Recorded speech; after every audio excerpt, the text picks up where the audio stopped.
بسم اللہ الرحمن الرحیم. اقسام الوضع. ثم ان للوضع في مقام التصور اقساما اربعة: الوضع الخاص والموضوع الخاص، الوضع العام والموضوع العام، الوضع العام والموضوع الخاص، الوضع الخاص والموضوع العام الى آخرہ. پچھلے درس میں وضع کی تعریف گزر گئی. یہاں سے اقسام وضع کو بیان کیا جا رہا ہے. اس درس میں دو قسم کی تقسیمیں ہیں. ایک ہے وضع کی تقسیم بلحاظ معنی، اور ایک تقسیم ہے خود بلحاظ لفظ. بلحاظ معنی کا مطلب کیا ہے؟ فرماتے ہیں، واضح کرتے ہیں، چار قسمیں بنتی ہیں وضع کی، اس کے معنی کو لحاظ کر کے، معنی کو سامنے رکھتے ہوئے. اچھا، وہ کیسے؟ فرماتے ہیں بہت آسان. آپ جس معنی کے لیے، جس موضوع کے لیے لفظ کو وضع کرنا چاہ رہے ہیں، آیا وہ موضوع، آیا وہ معنی جزئی ہے، خاص ہے، یا وہ معنی عام ہے اور کلی ہے؟ کس کے لیے وضع کرنا چاہتے ہیں؟ جس کے لیے لفظ کو وضع کرنا ہے، جس معنی کے لیے لفظ کو وضع کرنا ہے، آیا وہ معنی خاص ہے، جزئی ہے، یا وہ معنی عام ہے، کوئی معنی ہے کلی ہے؟ دو صورتیں ہوگی. پھر اب دیکھنا یہ ہے کہ آپ جس معنی کا آپ نے تصور کیا ہے، اب آپ لفظ کس کے لیے وضع کرنا چاہ رہے ہیں. اگر آپ کا وہ معنی متصور، جس کے لیے آگے انشاءاللہ بتاتے ہیں، مثال میں بات کھل جائے گی، اگر وہ معنی متصور جزئی تھا، خاص تھا، اور آپ نے لفظ کو بھی اسی خاص کے لیے، اسی جزئی کے لیے وضع کیا، اس کو کہتے ہیں وضع خاص، موضوع خاص.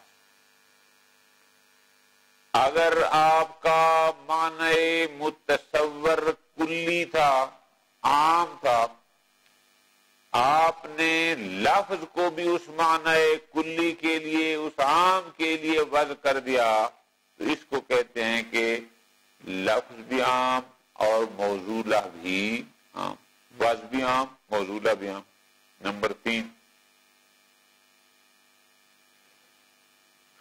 آپ نے جس معنی کا تصور کیا وہ تو خاص تھا، وہ تو جزئی تھا، لیکن آپ نے لفظ کو اسی خاص اور جزئی معنی کے لیے وضع نہیں کیا، بلکہ ایک عام معنی کے لیے وضع کر دیا کہ جو اس کو بھی شامل ہو، اس کے غیر کو بھی شامل ہو. اس کو کہا جاتا ہے وضع عام، موضوع خاص. نمبر 4، آپ نے جس معنی کا تصور کیا ہے وہ تو عام، کلی، لیکن آپ لفظ اس معنی عام کے لیے وضع نہ کریں، بلکہ اس کی کسی ایک جز کے لیے، کسی خاص فرد کے لیے وضع کریں. اس کو کہا جاتا ہے وضع خاص، موضوع عام. اب ذرا توجہ رکھنی ہے. یہ تو تھی ایک مقام تصور میں کہ یہ چار قسمیں بن سکتی ہیں. کوئی مثال فرماتے ہیں، مثالیں ہمارے پاس موجود ہیں. وضع خاص، موضوع خاص. بہت آسان. گھر میں بیٹا پیدا ہوا، آپ نے اس بچے کو دیکھا، آپ کے ذہن میں آیا تب اس کے لیے ہم کوئی نام کوئی اسم رکھیں، کوئی نام رکھیں، کوئی لفظ بنائیں کہ جس کے بعد ہم جب بھی اس کو بلانا ہو اس لفظ کو استعمال کریں. ادھر آپ نے مانا ہو گیا وہ بچہ، آپ نے اس کے لیے اسم جو لفظ وضع کر دیا وہ رکھ دیا علی. تو مطلب تھا کہ جب ہم علی کہیں گے تو ہماری مراد یہ والا بچہ ہوگا، وہ بچہ ہو گیا مانا. اس کو کہتے ہیں وضع بھی خاص، موصولہ بھی خاص. آسان ہوگی. اسی طرح آپ اسماء اجناس میں آ جائیں. جیسے حیوان ہوتا ہے، یہ جو کلیات ہوتے ہیں، حیوان ہو گیا، یہ جس میں یہ شرائط ہوتی ہیں وہ ایک معنی ہو گیا. اب اس کے لیے کوئی ایک لفظ وضع کر دیں تو فرماتے ہیں ایک لفظ جس میں روح ہو، جس میں ارادہ ہو، جو چل پھر سکتا ہو، فلان ہو، حرکت ہو، الی آخری جو اس میں شرائط ہیں، آپ نے اس کے لیے لفظ حیوان وضع کر دیا. یہ کلی تھا، مفہوم بھی کلی تھا، معنی بھی کلی تھا، اور آپ نے جو لفظ رکھا ہے، جو نام رکھا ہے اس کے لیے، وہ بھی اس پوری کلی کے لیے، اس تمام کے لیے. اس کو کہتے ہیں وضع عام اور موصولہ بھی عام. اچھا، اب تیسری قسم کون سی تھی کہ جہاں معنی متصور تو خاص تھا، یہ خاص چیز ذہن میں آ رہی ہے. اب ہم نے اس کے لیے لفظ کو وضع کرنا ہے. موصولہ خاص تھا لیکن ہو. اب اس میں تیسری قسم میں اور چوتھی قسم میں کہ جہاں وضع خاص اور موصولہ عام تھا، اس میں بحث ہے. انشاءاللہ زندگی رہی تو آپ آگے تفصیلات اس کی پڑھیں گے، اصول مظفر میں بھی پڑھیں گے اور کفایہ میں بھی اس کی انشاءاللہ جزئیات آئیں گی. تیسری قسم میں مشہور جو مثال دیتے ہیں وہ یہ دیتے ہیں، وہ کہتے ہیں ابتدا، کہیں سے کسی کی ابتدا کرنے یا انتہا کرنے. یہ ایک ایسا معنی متصور ہے جو جزئی ہے، ایک خاص معنی ہے، یہاں سے وہاں تک ابتدا. لیکن اس کے لیے جب آپ وضع کرتے ہیں لفظ کو، مثلا لفظ من کو، تو من صرف اسی ایک چیز کی ابتدا کے لیے نہیں بلکہ ہر ابتدا کے لیے لفظ من کو آپ نے وضع کر دیا. اب متصور خاص تھا لیکن جو لفظ اس کے لیے وضع کیا ہے وہ عام کیا ہے کہ ہر ابتدا کے لیے من ہوگا من فلاں، اور ہر انتہا کے لیے الہ ہوگا الہ فلاں. اس کو کہتے ہیں وضع عام موصولہ خاص. باقی رہ گئی چوتھی قسم، کون سی؟ کہ وضع خاص اور موصولہ عام ہو. بحث ہے. علماء فرماتے ہیں جو پہلی دو قسمیں ہیں ان میں تو خیر کوئی بحث ہی نہیں ہے، ہمارے سامنے ممکن بھی ہیں، واقع بھی ہیں. تیسری قسم میں بحث تھی آیا ممکن ہے یا نہیں ہے، تو موجودہ فوق یہی اصولی حضرات یہی کہتے ہیں کہ نہ فقط ممکن ہے، ممکن بھی ہے، اور ہم نے اس کی مثال جو حروف والی دی ہے وہ ممکن بھی ہے اور واقع بھی ہے. باقی رہ گئی چوتھی قسم، اس کا کیا کریں؟ فرماتے ہیں وہ ممکن ہی نہیں. واقع ہونا تو دور کی بات ہے نا، وہ ممکن ہی نہیں ہے. وہ کیسے جی؟ بڑا غور کرنا کہ موصولہ عام ہو اور وضع اس کے لیے کہ آپ نے جس معنی کا تصور کیا ہے وہ ہو کلی، لیکن اس کے لیے جو لفظ وضع کر رہے ہیں وہ ہو خاص جزئی. وہ فرماتے ہیں یہ ممکن نہیں، یہ ممکن ہے. کیوں؟ عام کے دائرے میں تو خاص کو دیکھا جا سکتا ہے. مثال بڑی آسان سی، اگر میں کہتا ہوں ایک طالب علم کو بھیجنا، اب آپ 100 میں سے جس ایک کو بھیج دیں گے بس وہ طالب علم ہوگا، عام کے دائرے میں خاص آ جاتا ہے. لیکن اگر میں کہتا ہوں حسن کو بھیجنا تو آپ اس کی بجائے کسی اور کو بھیج دیں کہ حسن بھی طالب علم ہے، فلاں بھی طالب علم ہے، بھائی خاص عام کے لیے آئینہ نہیں بن سکتا. تو اس لیے ہم کہتے ہیں کہ تیسری قسم ممکن ہے جبکہ چوتھی قسم کا اصلاً امکان ہی نہیں ہے. باقی چیزیں تک میں بھی آ جائیں گی. اور ایک وضع کی تقسیم ہوتی ہے خود اس لفظ کے لحاظ سے کہ جس لفظ کو ہم نے وضع کیا ہے کسی معنی کے لیے، آیا وہ لفظ شخصاً، کیا مطلب ہے، آیا اس لفظ کو ہم نے ایک جزی کے لیے بطور جز، بطور خاص وضع کیا ہے، یا یہ ہے کہ نہیں ایک کلی ہم نے وضع کیا ہے، اس میں جتنے بھی افراد آتے جائیں گے۔ ایک آسان سی مثال، ایک بچہ پیدا ہوتا ہے، اس کا ہم نام رکھتے ہیں علی، جہاں معنی موصولہ مشخص ہے، جزئی ہے، خاص ہے، یہ لفظ علی بھی خاص ہے، یہ فقط اسی کے لیے ہم نے رکھا ہے، یہ نہیں کہ جو پیدا ہونے والا بچہ ہوگا ہم اس کو علی کہتے جائیں گے۔ جبکہ اس کے مقابل میں ایک ہوتا ہے کہ نہیں، ہم نے ایک معنی کو دیکھا، معنی کیا تھا کہ اگر کوئی کام زمانہ گزشتہ میں ہو چکا ہو تو اس کے لیے ہم نے ایک لفظ وضع کرنا ہے۔ کیا مطلب کہ جب بھی اس لفظ کو بولا جائے اس سے وہی زمانہ گزشتہ میں کیا گیا کام، کیا ہوا فعل ہمارے ذہن میں آ جائے۔ بہت غور، اب اس کے لیے ہم نے کیا کیا مثال دے رہے ہیں بڑی اچھی سی، مثلا لفظ فعلا، اس کو وزن کیا ہے، اس کو وضع کیا گیا کس کے لیے، جو فعل بھی،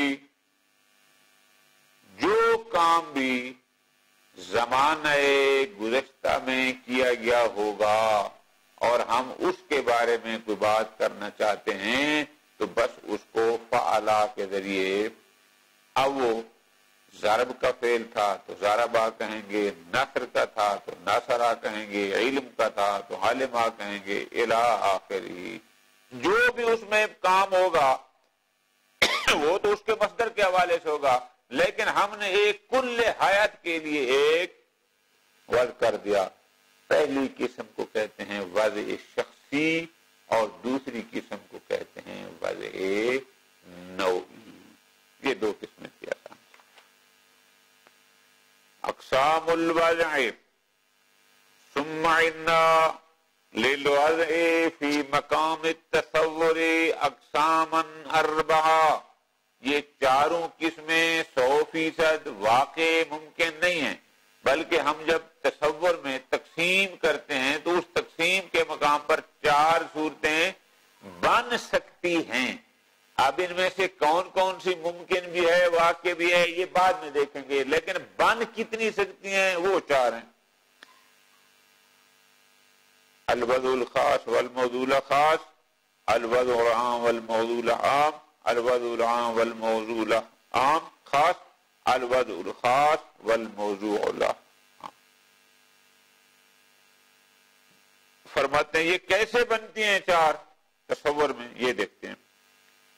ثم ان المیزان فی کون الوضع خاصا عواما، وضع کے خاص یا عام ہونے میں معیار کیا ہے، معیار ہے ہوا کون المعنى الملحوظ حین الوضع، کہ جب ہم لفظ کو وضع کر رہے ہوتے ہیں تو اس وقت وہ معنی ملحوظ جس کو سامنے رکھ کر ہم اس کے لیے لفظ کو وضع کر رہے ہوتے ہیں، دیکھنا یہ ہوتا ہے کہ آیا اس لفظ کی وہ معنی جزئی ہے یا کلی ہے۔ اب جہاں ایک سطر ذہن میں رکھنی ہے، اگر یہ سوال ہو کہ وضع کی اقسام بلحاظ معنی کون کون سی ہیں یا کتنی ہیں بلحاظ معنی، تو وہاں پر آپ نے یہی 4 لکھنی ہے کہ ہم جس لفظ کو جس معنی کے لیے وضع کر رہے ہیں آیا وہ معنی کلی ہے یا جزئی ہے۔ ایک فَإِنْ كَانَ الْمَلْحُوظُ خَاصًا، اگر وہ معنی ملحوظ اور جس کے لیے لفظ جس کا لحاظ کر رہے ہیں، جس کے لیے لفظ کو واضح کر رہے ہیں، اگر وہ معنی خاص ہے، جزئی ہے، وَوُضِعَ اللَّفْظُ بِإِذَائِهِ، اور لفظ کو بھی اسی خاص اور جزئی معنی کے مقابل میں اسی کے لیے بنایا وضع کیا جا رہا ہے، اس کو کہا جائے گا فہو من القسم الاول، یعنی یہ کہلائے گا وضع بھی خاص موضوع بھی خاص، جیسے علام شخصی ہوتے ہیں جو میں نے مثال دی کہ بچہ پیدا ہوا اس کے لیے آپ نے نام علی رکھا، اب یہاں پر وضع بھی خاص ہے اور موضوع بھی خاص۔ ان کان الملحوظ عاما ووضع اللفظ بإضافه، اگر وہ معنی جس کا آپ لحاظ کر رہے ہیں جس کے لیے لفظ کو وضع کرنا چاہتے ہیں، اگر وہ معنی عام ہے اور آپ اس کے لفظ بھی عام وضع کرنا چاہتے ہیں کلی کہ جو سارے اس کے افراد کو شامل ہو، فَهُوَ مِنَ الْقِسْمِ الثَّانِي، وہ کیا ہوگا الوضع العام والموضوع له العام، وضع بھی عام موضوع بھی اس قسم سے، کاسمائلجات جیسے لفظ انسان ہو گیا، لفظ حیوان ہو گیا، لفظ حمار ہو گیا، اب یہ سارے وہاں موضوع معنی ملحوظہ بھی کلی ہے اور یہ لفظ اس کلی کے لیے وضع کیا گیا۔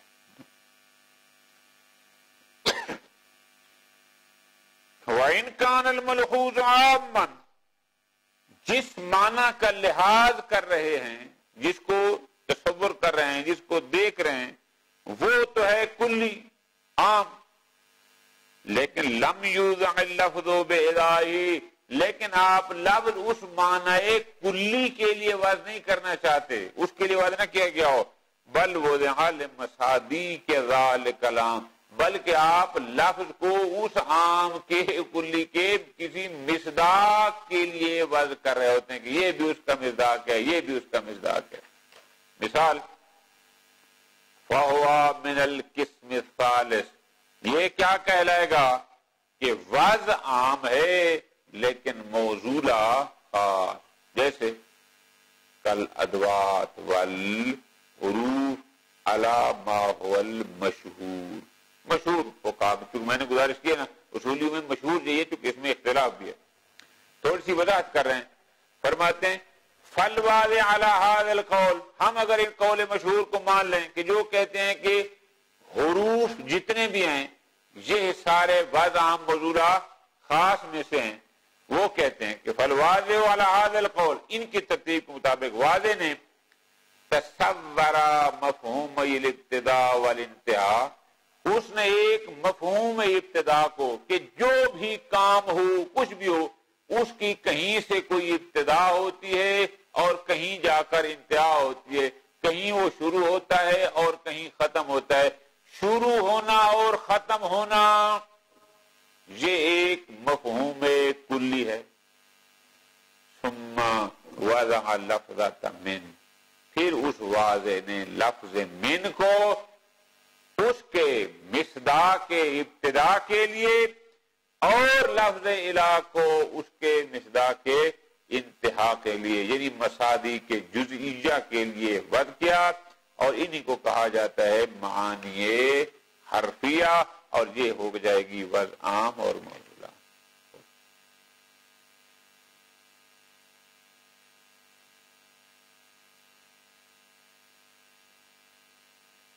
وَإِنْ كَانَ الْمَلْحُوظُ خَاصًا، جس معنی کے لیے لفظ وضع کرنے جا رہا ہے واضح، معنی ملحوظ خاص ہے، جزئی ہے، لیکن وضع اللفظ للجامع، لیکن لفظ کو اس خاص کے لیے وضع نہیں کرتا بلکہ لفظ کو وضع کیا جاتا ہے للجامع بین هذا الخاص والفرد الاخر، کہ جو اس کو بھی اور دیگر افراد کو بھی شامل ہے، یعنی کہاں وضع کرتا ہے فَهُوَ مِنَ الْقِسْمِ الرابع، یہ کہلائے گا وضع خاص موضوع۔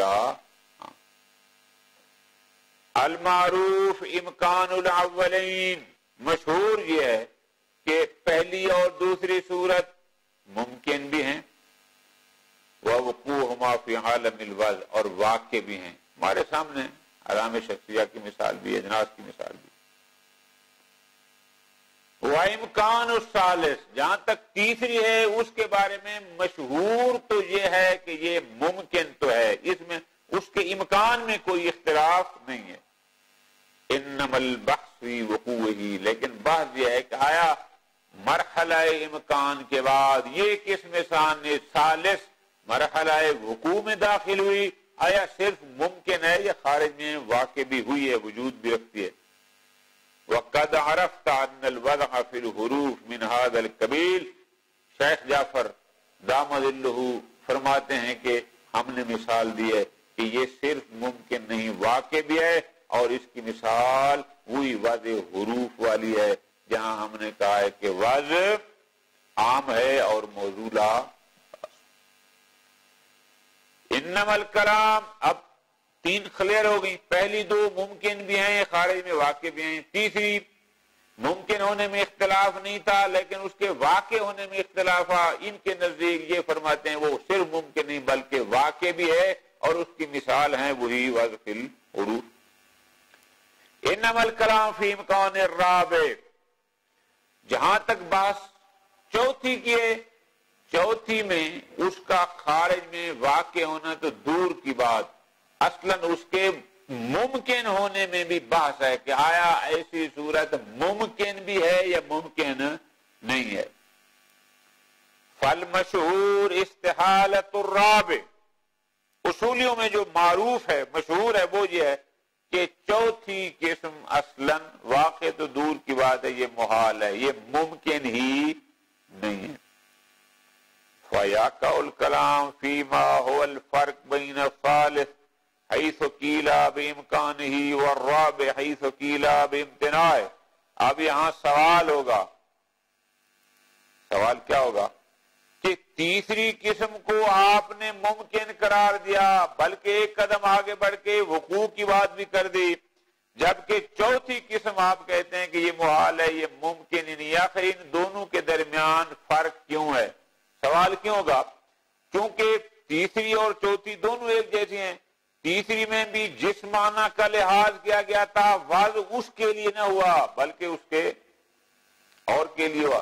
چوتھی میں بھی جس کا لحاظ تھا اس کے لیے وضع نہ ہوا بلکہ کیا تھا؟ سوال کو ذرا غور سے کر لیں. چوتھی کیا تھی کہ تیسری کہ معنی ملحوظ عام تھا لیکن وضع آپ نے اس کے لیے نہ کیا، معنی اس کے لیے نہ کیا بلکہ اس کے کسی مصداق کے لیے کیا. اور چوتھی کون سی تھی کہ معنی ملحوظ خاص تھا لیکن لفظ آپ نے خاص کے لیے نہیں بلکہ عام وضع کیا. تو ہیں تو دونوں ایک جیسے، نہ اس کے معنی ملحوظ کے لیے لفظ وضع ہوا نہ اس کے، تو پھر ان دونوں کے درمیان فرق کیا ہے؟ واجب فرماتے ہیں فرق ہم بیان کرتے ہیں. ان دو کے درمیان فرق یہ ہے کہ ان الملحوظ العام فی القسم الثالث، اور تیسری قسم میں جہاں معنی ملحوظ عام تھا لیکن لفظ ہم نے اس عام کے لیے وضع نہیں کیا تھا بلکہ اس کے افراد کے لیے کیا، کسی فرد کے لیے. فرماتے ہیں تیسری قسم میں جہاں ملحوظ عام تھا لہو قابلیت، ایک کلی کے لیے ایک عام میں یہ قابلیت اور صلاحیت ہوتی ہے، کیا؟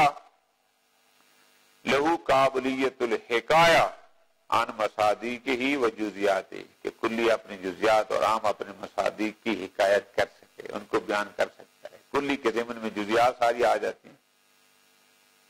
فللواضع، بس کسی بھی واضح کے لیے حق ہے کیا؟ ان يتصور مفہوم الابتداء والانتہاء، کہ وہ مفہوم ابتداء اور انتہا کے مفہوم کلی اور عام کا تصور کرے لیکن لفظ اس ابتداء یا انتہا کے مصادیق کے لیے کرے التی تحکی عنہا، کہ جن مصادیق کی حکایت اس کے مفہوم کلی کر رہے تھے. جب کلی ہوتی ہے تو وہ اپنے جزئی کی حکایت کر سکتی ہے، عام ہو تو خاص کی حکایت کر سکتا ہے. بخلاف الرابع، لیکن چوتھی قسم میں ایسا نہیں ہوتا. کیوں؟ فإن الملحوظ لعجل تشخصه بخصوصیات، چوتھی قسم میں ہم نے کیا کہا تھا کہ جہاں معنی موضوع، جہاں پر معنی ملحوظ یعنی جس کے لیے ہم وضع کرنے جا رہے ہیں وہ خاص ہے، وہ معنی مشخص ہے، وہ معین ہے. جو معین ہے یکون خاصا، وہ عام نہیں ہوگا. لیست لہو قابلیت الحکایت، کیونکہ اس میں تشخص پایا جاتا ہے، اس میں کچھ خصوصیات پائی جاتی ہیں، تو اپنی خصوصیات بنیاد پر اس میں یہ صلاحیت نہیں ہے کہ وہ حکایت کرے ایک ایسے معنی کی جو اس خاص اور دیگر کے درمیان جامع ہو، جو خود اس کو بھی بیان کر رہا ہو قید کرے اور اس کے علاوہ باقیوں بھی نہیں۔ جہاں خصوصیات آ جاتی ہیں تو وہ مشخص ہو جاتا ہے، وہ معین ہو جاتا ہے، پھر وہ دیگر کی قید نہیں کر سکتا۔ حتی یوضع اللفظ بغائے، تاکہ ہم اس عام کے لیے لفظ کو وضع کرتے ہیں۔ وبالجملہ، یا خلاصہ ہم ان الفاظ کے ساتھ اس کو تعبیر کریں، اس فرق کو کیا؟ العام یصلح لأن یکون مرآتا لمصادیقہ الواقعۃ تحتہ، عام ایسا ہے، عام میں یہ صلاحیت موجود ہے کہ عام اپنے مصادیق جتنے بھی اس عام کے ذیل میں خاص آتے ہیں ان تمام کے لیے یہ مرآت بن سکتا ہے، یعنی عام کے شیشے میں ہم خاص کو بھی دیکھ سکتے ہیں، اس کو تلاش کر سکتے ہیں، اس کی سمجھ آ سکتی ہے۔ لیکن خاص لعجل تضیقہ و تقیدہ، لیکن خاص چونکہ مضیق ہوتا ہے، وہ مشخص ہوتا ہے، وہ مقید ہوتا ہے، اس میں یہ طاقت نہیں ہوتی کہ خاص کو سامنے رکھ کر ہم اس کو مرآت بنائیں۔ کس کے لیے؟ للجامع بینہ و بین فرد آخر، کہ جس سے ہم اس کو بھی دیکھ رہے ہیں اور اس کے غیر بھی اس کے ذیل میں ہم سمجھ سکیں، اس میں اتنی سی ہے۔ بس جہاں مشخص ہوتا ہے، خاص ہوتا ہے، بس وقت وہی نظر آتا ہے، کچھ اور نہیں ہوتا۔ تقسیم الوضع بحسب اللفظ الموضوع، گزارش میں نے کی تھی ابتدا میں کہ آج وضع کی دو قسمیں پڑھیں گے، ایک قسم ہوگی بلحاظ معنی اور ایک قسم ہوگی خود بلحاظ لفظ، اس کی دو قسمیں ہیں۔ اگر سوال ہو کہ وضع کی اقسام بلحاظ معنی بیان کریں تو وہ 4 بنیں گے، اگر کہا جائے وضع کی اقسام بلحاظ لفظ موضوع بیان کریں، آپ کہیں گے 2 ہیں، ایک ہوگی وضع شخصی اور ایک ہوتی ہے وضع نوعی، یہ بیان کریں۔ فرماتے ہیں ثم انما مر، یہ جو ہم نے پچھلی 4 تقسیمیں کی ہیں، کان تقسیما للوضع، وہ وضع کی تقسیم تھی حسب المعنی، معنی کے لحاظ سے، وسمتا تقسیم آخر لا، وضع کی ایک اور بھی قسم ہے، لیکن اب یہ معنی کے لحاظ سے نہیں بلکہ حسب اللفظ الموضوع، بلکہ جس لفظ کو بنایا جائے اس لفظ کے حساب سے آیا یہ وضع شخصی اور نوعی، 2 قسمیں بنتی۔ اذا کان الموضوع متصورا بشخص، اگر لفظ جس لفظ کو بنایا گیا ہے، جس لفظ کو وضع کیا گیا ہے، اگر وہ لفظ خود متصور بشخص ہی ہو، وہ لفظ جزئی متصور ہو، فیکون الوضع شخصیا، وہ وضع شخصی ہوگی۔ کیسے؟ قد تصور لفظ زید بشخص، میں نے مثال دی تھی کہ اپنے بچے کو دیکھا، لفظ علی کو جب وضع کرتے ہیں تو یہ علی کیونکہ متصور بشخص ہی ہے، یہ کہہ لے گی وضع شخصی۔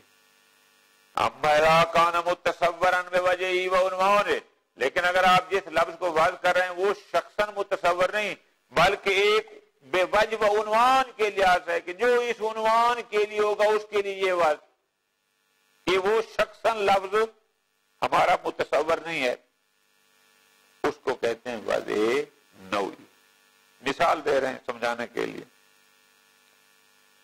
کہیئت الفعل الماضی، مثلا فعل ماضی کی ایک حیات، التي هي موضوعة لانتساب الفعل الى الفاعل في الزمان الماضی۔ مثال دے رہے ہیں، فعل کام کیا ہوتا ہے؟ فعل فقط اتنا بتاتا ہے کہ اس فاعل نے، کہ کسی فاعل نے اس فعل کو زمانہ ماضی میں کیا تھا، یہ ہوتا ہے، نسبت دینی ہوتی ہے۔ فاعل کے فعل کو زمانہ ماضی کی طرف نسبت دینے کے لیے جو حیات ہوتی ہے اس کے لیے ایک لفظ واضح ہوتا ہے۔ لیکن الموضوع لیس الحیات الشخصیہ، لیکن یہاں جو لفظ بنایا جا رہا ہے وہ ضربہ یا ناصرہ کی حیات شخصی کے لیے نہیں بلکہ مطلق حیات فعالہ، یعنی جو کام بھی کسی فاعل نے زمانہ ماضی میں کیا ہوگا اس کی نسبت ماضی کی طرف ہوگی، اس کے لیے ہم فعالہ کو اب یہاں فعلا شخصاً متصور نہیں بلکہ ایک کلی اور متصور بے وجہ ہی ہے. جو بھی اس عنوان کے ساتھ آئے گا اس کے لفظ فعلا کا وزن کیا ہے؟ بل مطلق آیت فعلا فی ای مادت من المواد، وہ چاہے ضربہ ضرب سے ہو تو ضربہ کہلائے گا، ناصر سے تو ناصرہ، کسی نے کسی کو وہ دیکھا تھا الی آخر. وبذالک یعلم، بس ان وضع الآیت فاعل کی وہ فاعل، ان وضع الآیت فی الفاعل مفعول اور مفعال، ان سب میں جو وضع ہے یہ وضع نوعی. جس نے بھی جہاں آپ نے نسبت دینی ہے کہ یہ کام کسی نے کیا ہوگا بس اس کے لیے فاعل ان کا آپ نے حید وضع کر دی. جس پر کوئی کام کیا ہوگا نسبت دینی ہوگی وہاں مفعولون ہوگا الی آخری. بس جیسے ماضی کی حیات یا مضارع کی حیات وہ نوعی ہیں، اس وہاں وضع نوعی ہے، اسی طرح فاعل مفعول مفعال وغیرہ کے لیے وہ اسمالہ وغیرہ کے لیے یہاں بھی وضع نوعی ہوگی، شخصی نہ ہوگی. وصلی اللہ علیہ محمد.